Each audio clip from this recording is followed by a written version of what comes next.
ஆயுர்வேத எண்ணெய் வாங்கி யூஸ் பண்ணி பார்த்தேன். எனக்கு ரொம்ப ரிசல்ட்டு நல்லா இருந்தது. எனக்கு முடி முதல்ல கொட்டுறது அது ரொம்ப அதிகமாக இருந்தது. இப்போ ரொம்ப ஸ்டாப் ஆகிருக்கு. எனக்கு அந்த எண்ணெய் ரொம்ப பிடிச்சிருக்குதுங்க. 1 மந்த்தாக இந்த எண்ணெயை யூஸ் பண்ணிக்கிட்டு நல்ல கூலிங் எஃபெக்ட் கொடுக்குது. தலையில் தேய்ச்சா நல்லா கூலிங்காக இருக்குது. மைண்ட் ரிலாக்ஸாக இருக்குது. முடி கொட்டுறது இப்போ கொஞ்சம் கொஞ்சமாக ஸ்டாப் ஆகிட்டு, முன்னாடிலாம் ரொம்ப எனக்கு முடி கொட்டும். இப்போ 10 முடி கொட்டுது அப்படிங்கக்குள்ளே இப்போ ஒரு 5 முடி அப்படி கம்மியாகிருக்கு.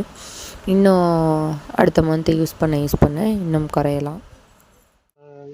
இவங்க வந்து அந்த விதிமுறையெல்லாம் சொல்லியிருந்தாங்க. தடவிட்டே வாங்க, வாரத்தில் ஒரு நாள் வந்து அந்த எண்ணெய் தேய்ச்சி குளிக்கிற மாதிரியே நீங்கள் குளிங்கன்னு சொல்லியிருந்தாங்க. சரின்ட்டு நானும் அதேமாரி இந்த எண்ணெய் தேய்ச்சி குளித்தோம்னா நம்ம கையிலலாம் முடி கொசகொசன்னு வருமான்ட்டு இதுவும் எண்ணெய் தேய்ச்சி குளிக்கிற மாரி நானும் குளித்தேன். அப்போ பார்த்தீங்கன்னாக்க என் கையில் ஏதோ ஒரு 5 முடி 6 முடிக்குள்ளே தான் அப்படி தான் இருந்தது. சரின்ட்டு அடுத்தது மறுவாரம் குளிக்கிறப்ப சுத்தமாக நின்றுடுச்சு. ஒரு 15 நாளுக்குள்ளே எனக்கு முடி கொட்டுறதெல்லாம் அது ஸ்டாப் ஆகிடுச்சு. எனக்கு ஒரு நம்பிக்கை வந்துச்சு. இது உங்களுக்கு வேணும்னா ஸ்க்ரீன்ல இருக்கிற இந்த வாட்ஸ்அப் நம்பருக்கு டெக்ஸ்ட் பண்ணுங்க. உங்க வீடு தேடி இந்த ஆயில் வரும்.